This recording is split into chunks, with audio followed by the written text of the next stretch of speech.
5 Night Beat.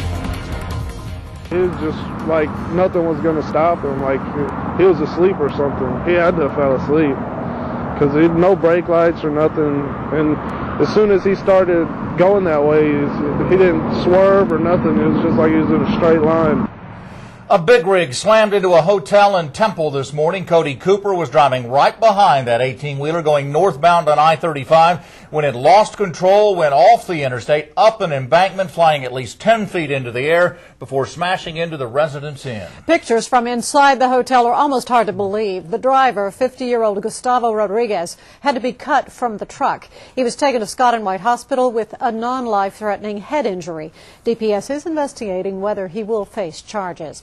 We have team coverage tonight on the crash that happened at about 8:45 this morning. We'll hear from hotel guests and employees in just a moment. Now, News Channel 25's Kevin Davis is in Temple right now, where that truck is still embedded in that hotel. Well, he also talked with a man staying in that destroyed hotel room who narrowly escaped being seriously hurt or killed.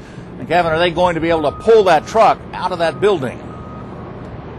Well, guys, it's not going to be an easy process. When that truck came up and slammed into the hotel, it knocked out 3 support walls. Now, Temple police say because the damage is so extensive, they might have to rebuild this entire wing of the hotel. But, of course, none of this is on the mind of Wayne Woodard, who came so close to death today.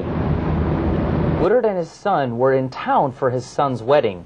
Little did they know it would be their room that ended up the prime target for a runaway big rig hurtling 100 feet through the air. My son had gotten up to go do some exercise, and he had already come back to the room and told me he was going to get breakfast. So I got up, took a shower, and right where the truck went through, by the way, is where the shower is. But Woodard decided to join his son, and that's when it happened. We were eating breakfast, and I heard this loud explosion. This is what I thought it was.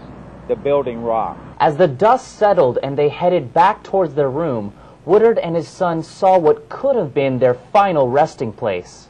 The first thing that both my son and I thought was how lucky we were we weren't in the room. And it was one of those immediate life-death stories. And though their possessions are still missing, Woodard is just glad he didn't pick today to sleep in. A tragedy in a lot of ways, but thank goodness not a tragedy for our health and our lives.